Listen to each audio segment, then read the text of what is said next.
Hi, everyone. It's Phil Moy from St. Louis, Missouri, and welcome to our leadership. What's the name of our podcast again? The Leader's Code. Leader's Code.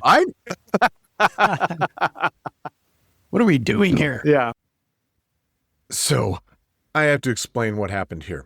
So when we started this process, we bandied about names for the podcast, and we found one that we really liked. It was good. We looked online, made sure that there were no other podcasts or books with the same name, that we wouldn't be stepping on anyone's toes. We wouldn't be confusing us with their intellectual property. And it was fantastic. And so over the course of a year, we recorded episode after episode with this podcast name. And I go to then upload it to YouTube.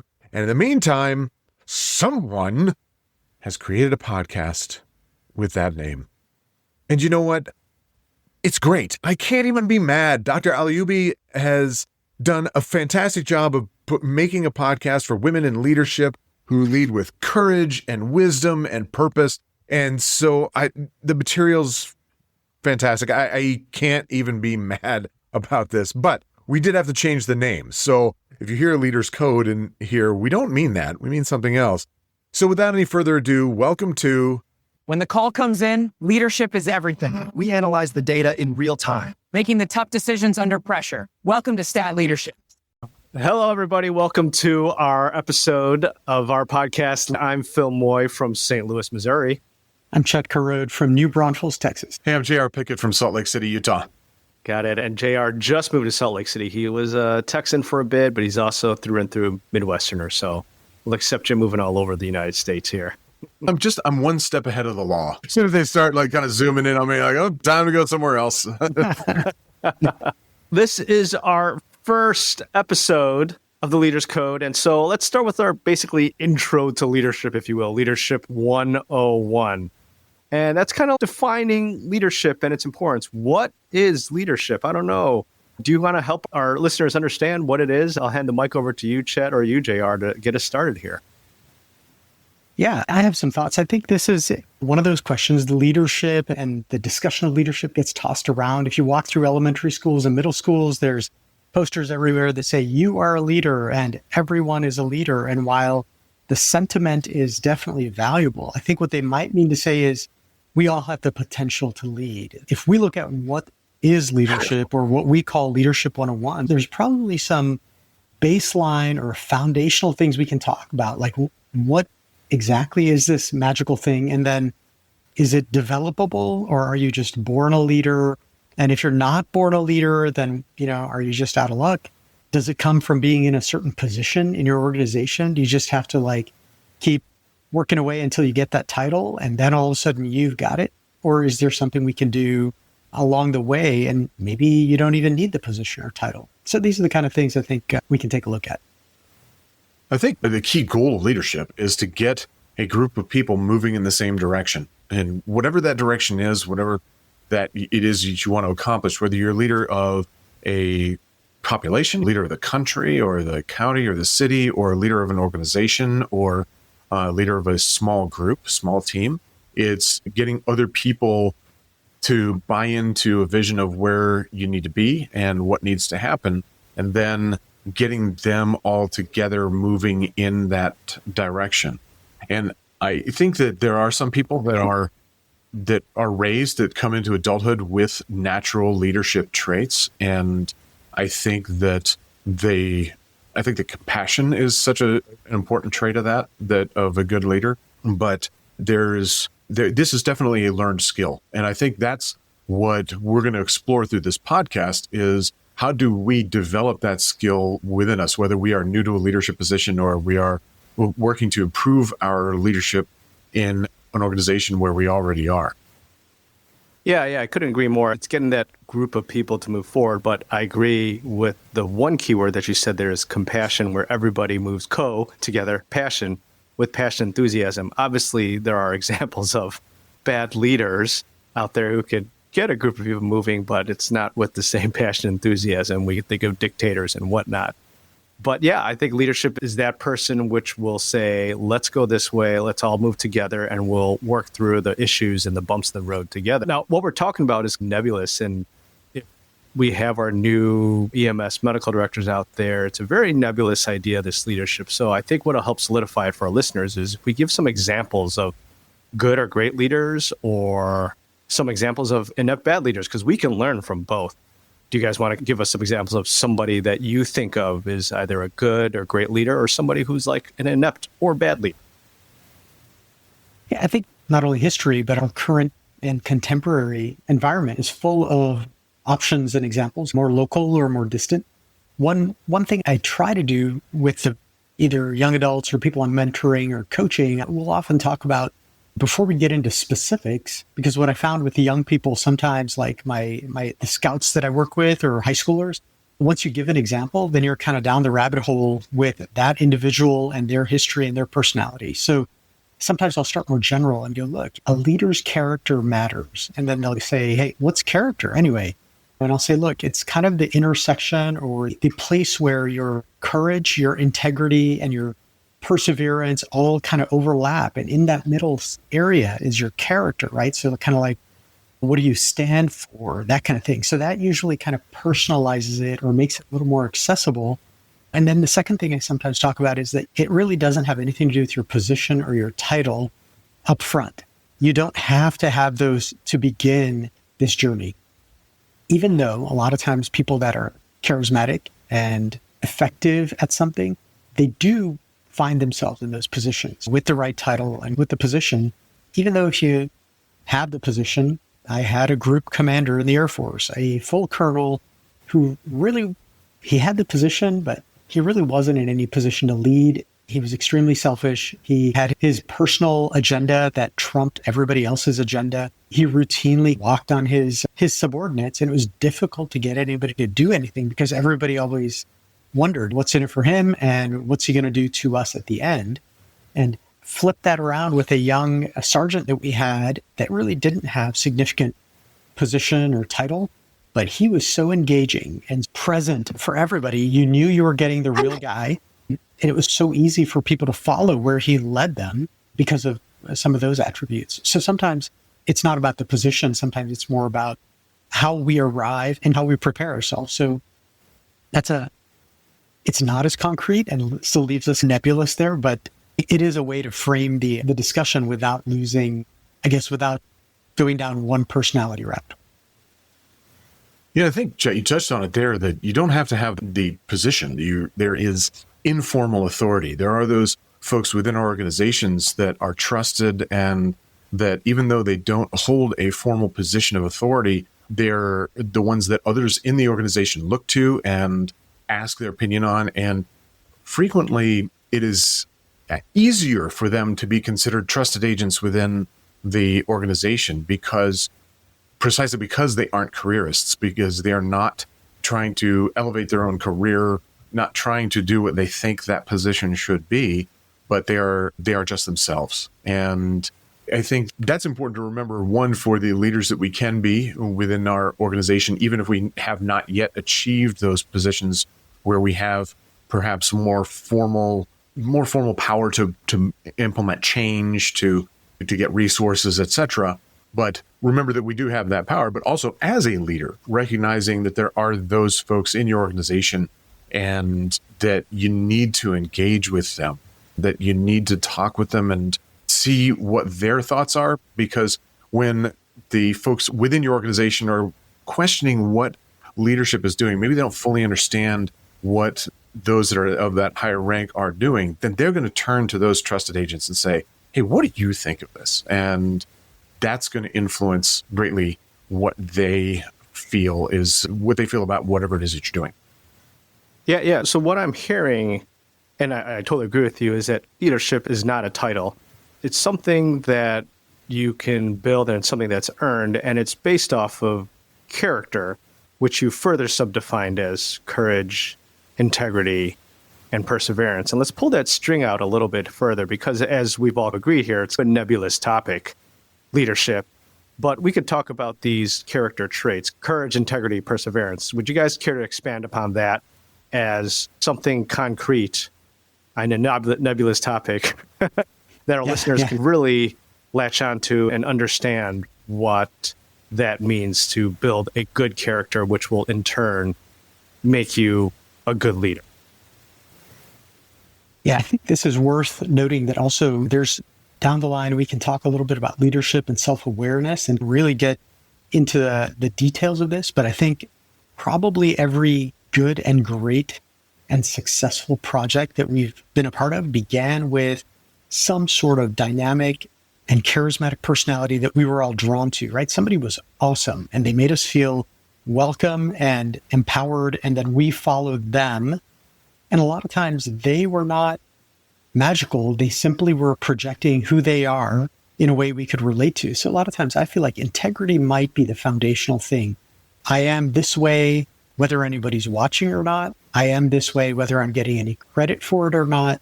When people are authentic like that, I think it sets a tone.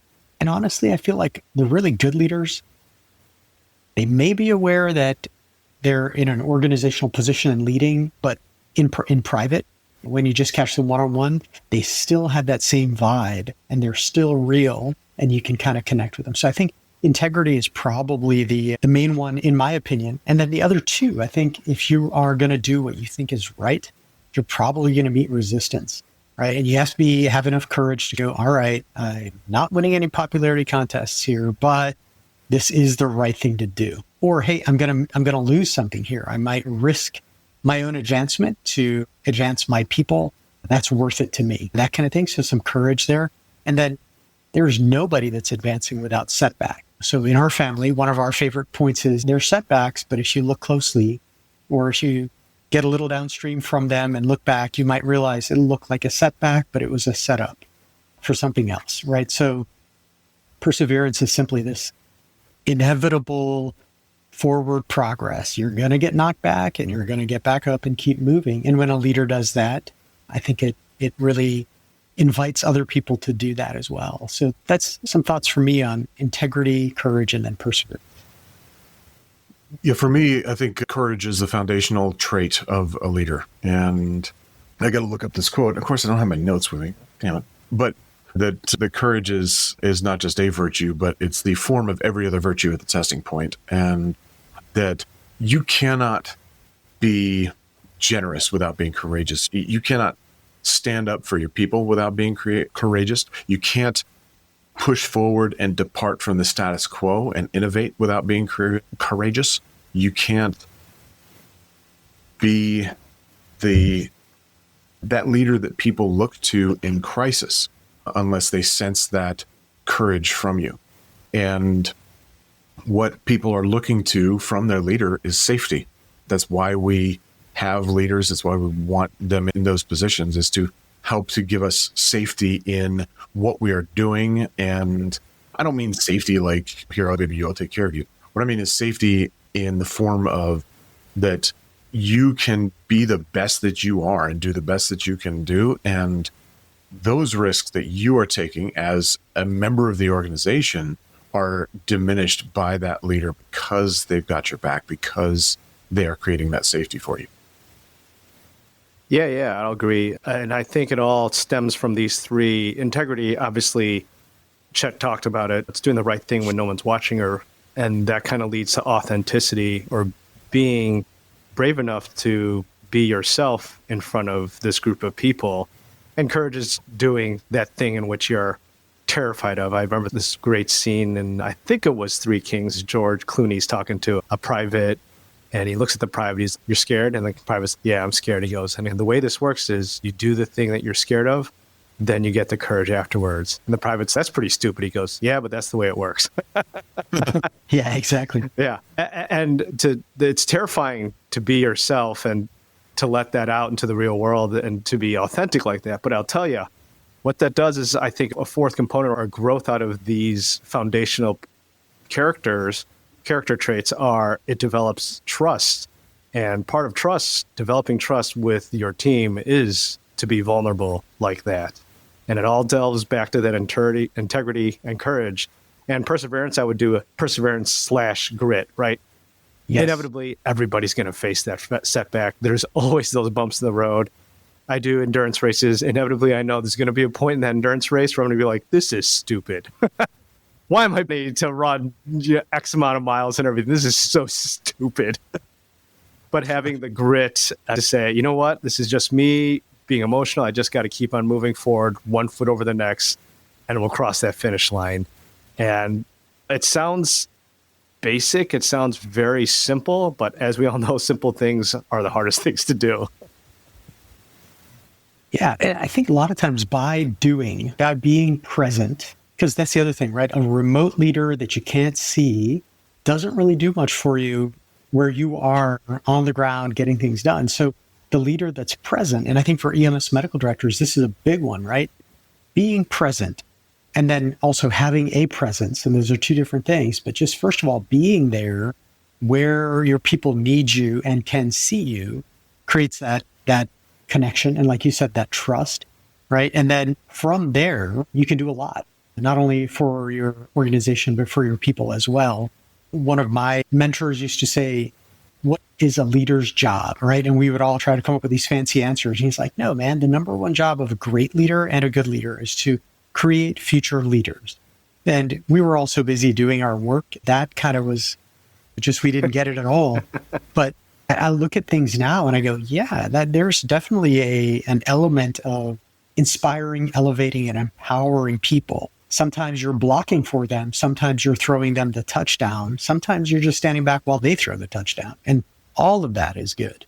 So you mentioned integrity too. And again, courage comes in the form of being able to stand up to yourself, to your own baser instincts as a human being. And we as leaders are still humans, and we have some instincts that may be counter to our leadership persona, these aspects of self-preservation that we may gravitate to in the absence of other influences. And having the courage to stand up to oneself and say, no, I'm going to do the right thing, then again, that comes from that courage.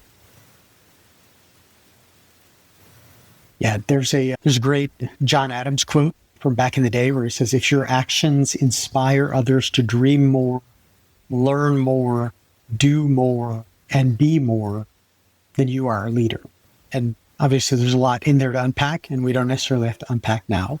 But I love the idea that sometimes it's simply a matter of somebody thinks of you and they're like, okay, possible because JR's got my back, so I can give this a go. Or, Phil takes risks to help us when we're out in the field, and he's around. So if I get stuck by trying something, it's probably going to be okay. I can at least talk to him.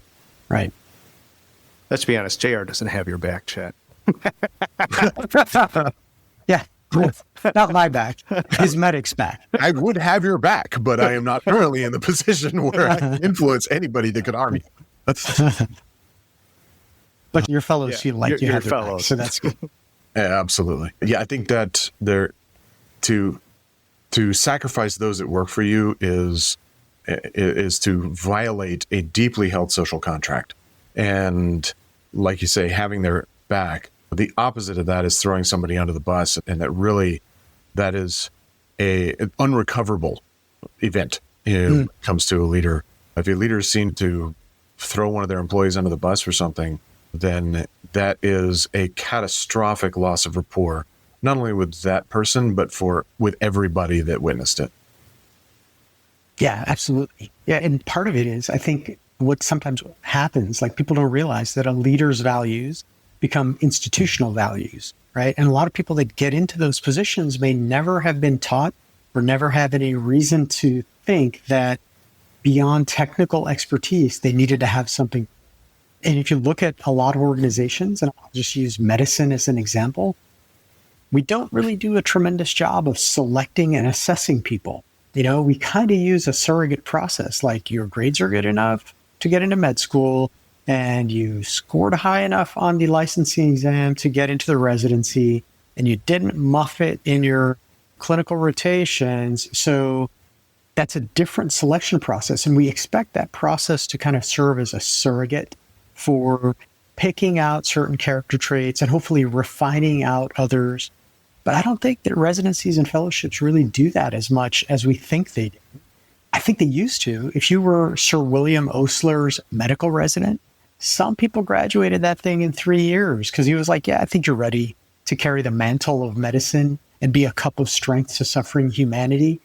And then others were like his residents for 10 years and they weren't going anywhere because they just weren't ready, but they were good followers. So that was Osler. Now we have a need to have these doctors in the field. And a lot of times we get people into those positions before they're quite ready. And honestly, I've had, when I was a fellowship program director, I had a little bit of difficulty with a particular fellow.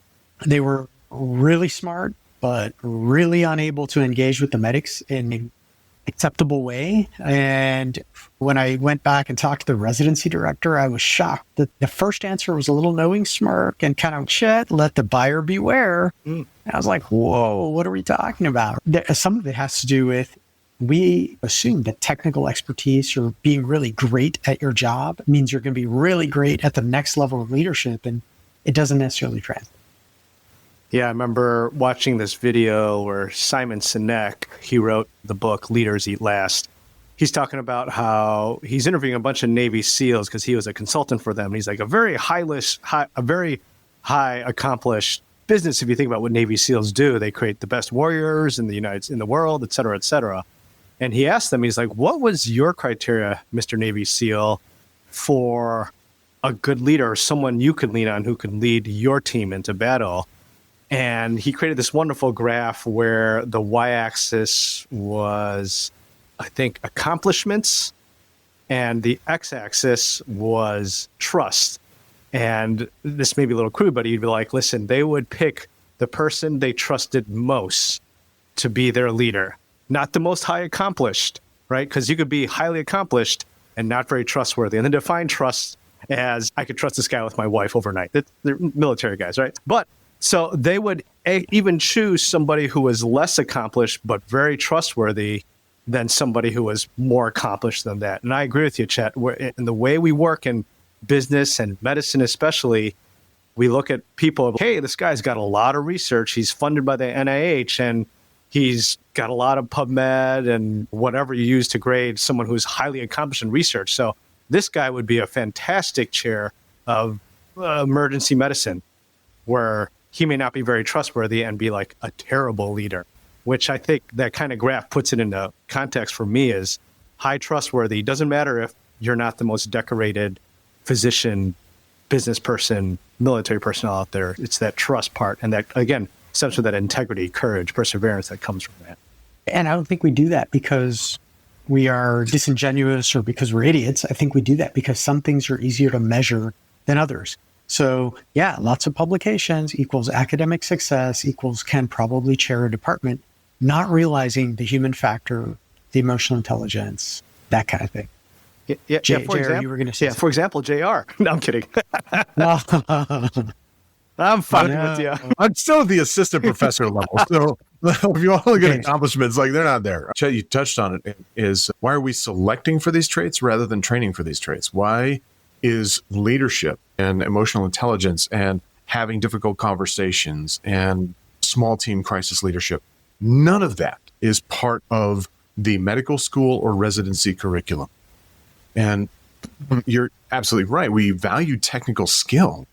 And okay, this person passed all their exams and so forth, but we never rate them. Like, could they have a conversation? Are they going to straight piss off all of the nurses that they work with because of how they take this approach? Now, I have found that there are more departments that are creating faculty development workshops and that do work on these skills. A lot of these, what we would call soft skills, I suppose. And it's a tough thing. Like when we're selecting for fellows or residency, we just went through all the interviews for our fellowship candidates for next year. And in a very short period of time, in basically an hour, we're trying to figure out, okay, is this person really going to achieve a lot here? Are they going to carry the mantle of this program elsewhere? Are they going to help to build the bridges between this program and stakeholder organizations? Or are they just going to kind of be there? And it's so hard to tell. I've seen a lot of residents that came in with these great resumes that showed leadership, and then they just kind of ride with the current and don't really do much throughout their residency. I mean, they're not bad. They do. We need people to fill those seats as well. I was just going to say, sometimes leaders have to break glass and get things done unfortunately, sometimes we pick people because they're good at breaking glass, and we don't realize that if you break glass all the time, somebody's going to have to clean that up. That's not leadership. It has to be kind of this effective use of breaking glass, and sometimes not. And there's a lot to be said about this. And if you, just to frame it in the academic medicine thing, we shouldn't be surprised that we get to EMS medical direction level and we're not seeing it because it's not even in the core competencies of the American graduate medical education paradigm. We don't talk about leadership as a thing. We do talk about professionalism, and under there in a bullet is something about leadership, but it's not really a prioritized element. And I think part of it is just like you said, JR, it's a soft skill. And by naming it that, 20 years ago, we actually put it in the second tier of things we need to work on. Would you rather have a good leader, or would you rather be able to intubate? And it's actually, that's not an either or thing. You need to be proficient at Do both. Zero-sum game. Yeah, don't get us wrong. We're not poo-pooing all objective measurements out there. I think what I usually tell med students or people who are trying to get to med school or residents, I'm like, listen, what's important to me, the numbers will get your foot in the door, but who you are and your qualities as a person, I believe will make you succeed as X, as a physician, as a business person. So I would always, to take JR's example of trying to pick a right fellow for your fellowship, trying to pick a future leader, it's hard. I agree. There's no way you can try to pin that down in 1 hour of looking at a resume, talking to the person. But I would always try to ask them, like, tell me something that's not in your resume that you've worked your butt off, that you failed at, but what was the important thing you learned from it, right? I want somebody who, at the end of the day, I can teach knowledge gaps. Easy. That's easy for me. I could do that. But I can't teach laziness, a poor attitude, or anything like that. And I think those are the opposites of what a good leader is someone who has a good attitude, who works hard and everything. But yeah, those are the soft skills that we can't measure. I'm not sure how you can measure that other than talk to the person, but also talking to the references, which is an often neglected part of looking at the CV. And it's also leadership is hard for this reason too. When I had the initial expectation setting meeting in the military, you guys know, I was in the Air Force 26 years, and I think I got formal feedback for the first time as a lieutenant colonel. I mean, we're talking like 15 years into my career where somebody actually said, here's what we expect of you. I'm going to check back with you in 6 months and talk about whether you're there. Come back sooner if you want to talk before that. And I'd never had that before. So there was an element of, please don't tell me something bad, that you're feeling. But I couldn't believe that this senior leader was taking time to say, hey, these 3 things are awesome. But listen, man, if you do this thing, it'll make you even more awesome, right? And make you more effective. Why don't you give that a try? And initially, I was a little offended. I'm like, dude, I didn't get here by being a chump. But then I thought about it. I'm like, he took some trouble to give me something workable and actionable. And then I started doing that with everybody that I was in charge of. And with my fellows, we would play a little game. The initial session, I would say, here's a list of stuff, things that I think you need to work on or that every physician or leader should work on. Why don't you rate yourself on here and see where you think you are? And then 6 months later, I would sit down with them and they would get a blank one and rate themselves again. And then I would pull out the old one and we would look at it together and go, here's where you rated yourself last time. Here's where you are now. Honestly, here's where I see you. Some people really took to it, and others, you could see just the kind of blinder come down and they're like, you're telling me things that don't make me happy. I'm out. So their eyes were open, but there was nobody home anymore. And that was a leadership challenge. I had to figure out a way, because sometimes the people that were most impervious to feedback were actually the ones with the most potential. They just didn't know how to take feedback. So it's not easy doing this, but I think it's so important. And honestly, I used to say, somebody asked me, they're like, why do you keep doing fellowships? Because I've done 2. And I was like, yeah, fellowship is like this chance to revolutionize yourself personally and professionally. There's nothing quite like it. So it's not for everybody, but it's this immersion where I got to be a training medical director 24 hours a day for 2 straight years. Great opportunity, especially because the people that were my bosses were willing to get down there with me and go, this is good, this could be better. I think the impervious to feedback part, that is a trait that you need to select out of your organization when it comes to leaders. And I think it comes back to safety. If you're my leader and you're giving me feedback that is hard to hear, that's negative, do I feel like I'm on the chopping block when that happens? Or do I feel that this is developmental for growth? And how that is couched is not necessarily, it doesn't have to be dumbed down or watered down or, yeah, you're really special. We all think that you're handsome. It's just that you can't put together a coherent sentence. You can't water stuff down. In a lot of high-performing organizations, you mentioned the SEALs, but Special Forces, PJs, all of this, doing that hot wash, that candid feedback to people, it's not a kick in the face. Like, oh man, I'm not going to, I'm going to get kicked off the team. No, you're not. Like, hey, here's where you screwed up and need to do better. And okay, cool. But there's that safety that it's okay. I can take that feedback because I know it's intended to make me better, but it's not the opening salvo of my letter of, hey, thanks very much, but bye-bye now. Yeah. And what I'm hearing is another character that I think is so crucial for being a good leader that I'm hearing here is humility. And not only for the person getting the feedback, but also for the leader too as well. I'm reminded of this phenomenal study of, I forget the name of this researcher, but she looked at all the Medal of Honor recipients and tried to find the character traits that would make somebody highly probable of getting a Medal of Honor. And the number one character trait was humility, right? The whole Band of Brothers Colonel, who's the head of the Band of Brothers? Major Dick Winters. Major Dick Winters. Fabulous saying. I don't consider myself a hero, but I've served in the company of heroes. The humility to say that, I mean, and that's why he was Colonel Dick Winters, right? Because he was so humble. But also, for anybody out there, listen, feedback is hard, but you have to be humble and say, yeah, there's always things I can improve on, and take that word to heart. And the other thing I'd like to comment on is just what Chet and JR were saying, where some of those people who have those blinders on and the ones who have the most potential for leadership, but the hardest to give feedback on, is that whole scene in Kung Fu Panda. I know I keep on referencing movies and all this stuff. That's a classic. Yeah, that scene where you're a leader, I think you guys know what I'm going to mention here, is when Dustin Hoffman's Red Panda sensei is talking to Kung Fu Panda, who is this obese panda trying to learn Kung Fu. He's, listen, I've realized when I try to teach you like I've taught my other 5 warriors, you stink, you suck. But that fault is mine. It's my responsibility because I have to change the way I teach. The way to get through you is with food. And there's a whole hilarious training episode with how he uses food to motivate him to become this dragon warrior, Kung Fu master and everything. So, as the Kung Fu Panda says, there is no extra charge for awesomeness or attractiveness.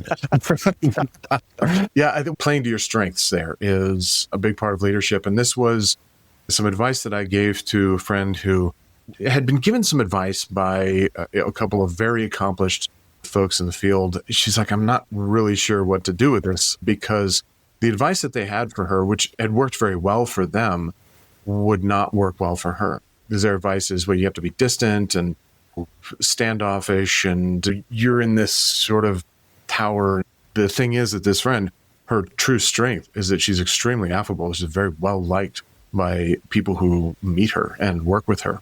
And my advice to her was, play to your strengths. So you have that strength. I'm not saying that these other folks who gave you that advice don't have that as a strength, but because I also know them and I love them and I find them that they're wonderful. But so as a leader, find that strength that you have and bring that to your leadership persona. So if you're very affable, you interact very well on a one-on-one or small group basis, cool. Make that part of what you do as a leader versus maybe you are a very polished, great spokesperson for the organization and you have this like, wow, they're super smart. And that comes up. Maybe that's what your strength is. But whatever it is, play to that. Advice that I got, speaking of the martial arts reference from my sensei when I was in competition in judo, which was when I get out there on the mat, I'm getting my grip and I'm sort of waiting for my opponent to do something that I can then react to and do what I want to do. And he said, look, man, don't do their judo, do your judo. And to get out there and just don't try to be reacting to other folks.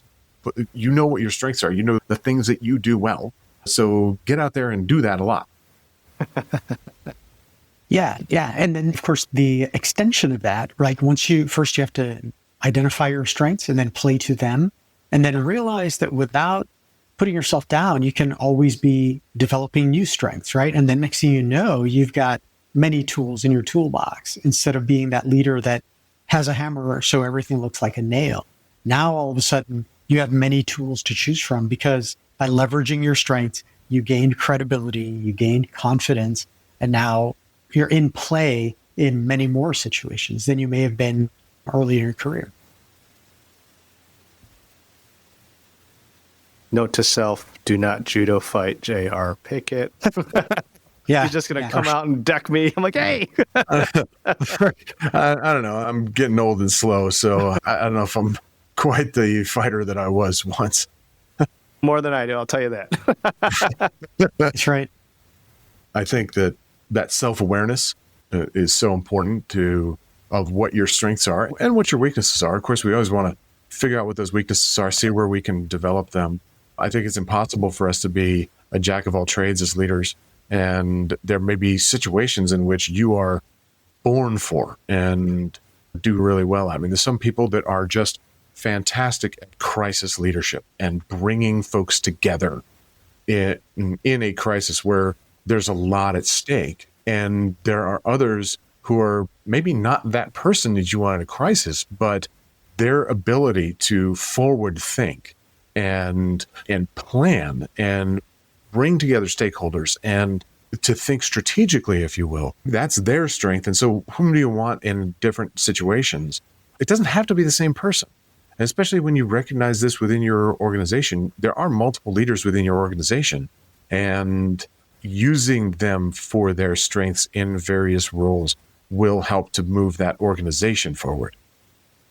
Yeah, and I think the more observant you are as a leader, the more you realize that there's certain repeating behaviors that novice leaders tend to put out there, and you can track where somebody might be on their leadership evolution based on the types of approaches they're taking to recognizable situations. And I see this with a lot of the youth programs where I work, and you'll see the person who gets put in charge, but they're not really necessarily comfortable, or maybe haven't had the chance to develop that. So they tend to be louder. They tend to be more directive. They tend to be really quick to jump on people. And there's a little bit of a trend toward blame shifting.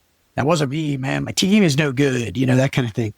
As opposed to, as they get a little more seasoned, they get a little more mileage, they get a little more experience, and then they're like able to say, hey, team, we didn't do this great, but here's things we did do well, and here's how we're going to fix the other thing. You'll find that they don't need to be up in front of everybody commanding and doing the military knife hand at people. They can be side by side with them instead of necessarily in their face. That as you get more experience, you realize that different situations require something different. And hidden from all of that is how you got there. There's a great mass casualty experience that I had. I was a captain so early in my career. This was before I even had residency training. In May 1999, I was at Tinker Air Force Base when the Category 5 tornadoes ripped through Midwest City and just devastated that whole community. I was living on base, and even that is a hilarious little story because all the other senior doctors had nice homes off base and they had property that they could afford. I did not have a nice home or any property, so they kind of voluntold me that I would live on base, which at the time I thought it was an awesome convenience. I didn't realize that they were doing it because they didn't want to live on base, right?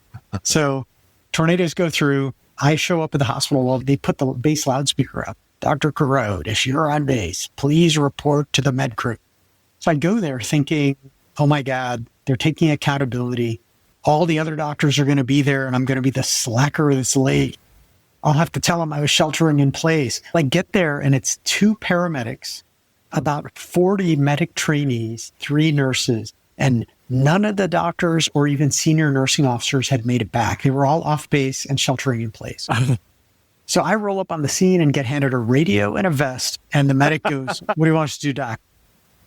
And just to be sure, I looked at the back of the vest and it said medical on scene commander. And I was like, oh my God. I got somebody else's vest. Right? But it took about a second. And then I clicked back to a time at the military med school where I went. And we had done this huge mass casualty drill. I was a second lieutenant. The radio call back then said, one patient, we need an ambulance pickup. I roll out there and it was a field full of fallen people with smoke everywhere from training smoke grenades. So the scenario was meant to show that when bad things happen, sometimes communication is not clear. So I got told one patient when I got there, it was 25, and it was a chow hall explosion. Somebody was in the wood line 20 yards away recording my face and my interactions with my people. And later they showed this video in front of my whole class. And they're like, look at the sheer panic on Lieutenant Kharod's face. Here, he has no idea what he wants to do. And then the colonel paused it and he goes, in the next 5 seconds, Kharod is going to make a decision and watch the change in his demeanor. And then he plays it. And sure enough, 5, 4, 3, 2, 1. I had a plan. You could see the change in my face. And I went, boom, here's what we're doing here. And it wasn't all right, but it was movement, right? Forward movement. Fast forward 5 years. And now I'm at this tornado scene. I get handed a radio and a vest. Thank God the amount of time it took me to go from the oh shit moment to purposeful movement was much shorter because I'd been through that other thing and gotten feedback on how to get better. So somebody led me so well that on that day, I was able to lead much better, right? So leaders may not realize that sometimes putting your followers in that tough position and training them is the best thing you can do for them, as long as you're right there with them and you're not just stepping on them. That what we ended up doing at that mass casualty became notable, and I had other opportunities to lead, right? My 2 paramedics, I was able to put them in for citations and awards because they literally were all hands on deck as 2 dudes with a bunch of trainees that weren't even fully trained. And they did great work. And then that was my chance to be a leader and kind of go, look how awesome these 2 are, right? And then the asterisk there is, I didn't do that for any other reason than they deserved it. The lesson I learned was I was looked at as an exceptional leader because I led those 2. So that was the kind of the additional lesson learned. All right, I'm going to ask for 2 examples. One fictional, one non-fictional of great leaders. Got it. Now you start with whatever one you want. All right. I'll go first because then you guys can't steal what I'm thinking. That's good. A quick comment on Chet's wonderful story. I love that story. Is for all you young guns out there, oh my God, it's Dr. Kharod, Dr. Pickett. These guys are never phased. They're never caught off guard. Just to let everybody know there that all leaders and all experienced leaders out there, they feel the imposter syndrome. We're just better at hiding it. They're just completely. Yeah, you develop tools along the way, but you still feel it. Yeah, I do it all the time in the ER. I'm like, I don't know what to do. Anyways, back to JR's question. 2 leaders, one fictional, one nonfiction. So for me, I'm going first because I don't want you guys to steal mine. And Chet's probably going to be mad at me about this one. So my fictional character, leader, is Aragorn from Lord of the Rings. Not only was he the classic leader, I am the king of Gondor, I'm going to lead you guys in the battle, but he also showed that he was vulnerable. He cried in the very first movie when Boromir died. He was comforting Boromir in his last breaths before he died. He cried for him. He got up and moved on and said, let's keep moving forward movement. His decisions weren't always right, but they were moving forward. That other pertinent scene that pops in my head about Aragorn, which I know Chet's thinking about the same thing, is after Gandalf dies, the whole fellowship is outside, they're mourning, and he goes, everybody, let's keep moving into the forest. And they're like, for pity's sake, let them mourn a bit. And he's, no, by nightfall, this place will be crawling with orcs. We need to keep on moving. Time to we can mourn later. And Aragorn does show that he's a human, he cries, he's vulnerable, and that earns the trust of everybody, and especially a kingdom, to support him as a fictional character. My other nonfiction character that I always think of as a good leader is Abraham Lincoln. Abraham Lincoln, historic character, and the gentle giant. They always say he never gets mad at anybody, but if you read Doris Kearns Goodwin's Team of Rivals, he was just as passionate as anybody else, essentially. But I think his whole idea of leadership is spot on, where he tells a story to a radical Republican who wants to just abolish slavery right off. Listen, When I was younger, I was a surveyor, and I had this wonderful compass that would point true north, right? It would point true north. But what good is a compass if it doesn't show me the chasms, the swamps, the pitfalls that are on the way? Then I'll never get true north. So we have to navigate this, and that's what he did as a leader. He navigated a country through one of our worst periods in history. And so that's my 2 examples of good leaders. Sorry, guys, I still got 2 good ones here. Yeah, you definitely took Aragorn away. So now I have to let JR go while I think about something. No, I love Aragorn. I think that from that series, I think Theoden is a more well-rounded example of a leader, somebody who understands the impact of what he's doing and who is somewhat tortured by the choices that he has to make and realizes he may be seeing the death of his kingdom and still has to push forward and do that. And when Aragorn is talking to him, he said, "What would you have me do?" Because he felt all those pressures from those different directions. I'm not going to use that as my leadership example. However, I would like to use Captain Jack Aubrey from Master and Commander, played by Russell Crowe. And first of all, Master and Commander, to me, Paul Bettany in that movie is the best depiction of an operational unit surgeon, I think, to best depict this kind of weird place that we inhabit in our units. The relationship that we have with the commander as an advisor and how we're viewed by the troops, like we're part of the crew, but we're not really one of them. But then he's kind of curiosity, right? He's smart. They respect his knowledge and so forth, but he's not one of the guys. And then when battle happens and he's doing stuff, or when he's doing the brain surgery on the guy, like that's when he shows his skill set and is highly respected. But I think that Russell Crowe's depiction of Captain Aubrey in that movie is so good because he recognizes that tenuous position of a leader and that he's very bold and has credibility. And for that reason, his men they follow him and think very highly of him. At the same time, he realizes that things are not as simple as they seem there. And at one point when the doctor recommends that he tips the grog over the side, tips the rum over the side, and risk a mutiny, you don't understand how fragile this ecosystem is that we inhabit here, Doctor. And that shows that he has respect for the people that work for him and are in that setting with him, and that he realizes there are some things that he can accomplish and some things that he cannot, and that he has to make the hard choice, realizing that certain decisions that he makes are going to be unpopular, and they are decisions that have to be made, but he knows it's not going to sit well. He knows it's going to be hard for them to get it, and he knows that he's going to have to do something to improve the morale amongst the troops that he's leading. And so that's why I like him. And for nonfictional, I got to go with Martin Luther King. And I think that's a great example of informal authority and leadership, how he was able to move so many. And it's not just him. He's not the only one in this movement. There were thousands and thousands of people within this movement that saw where we could be as far as our treatment of people in our communities. But he articulated it so well. He articulated that vision that so many had and bravely went forward to bring that about, to be an example for others to follow, and ultimately gave his life for it as well. But I am in awe of not just him being bold and doing that, but how he went about it, how he brought forth factions that were much more radical than him. The arsonists, if you would, to use a phrase I got from Bob Mabry, is another leader for whom I have just enormous amounts of respect. But the folks that really would start a war and burn everything down, bringing them into the fold of this movement and trying to temper that desire to destroy everything, and at the same time gain allies where they're needed.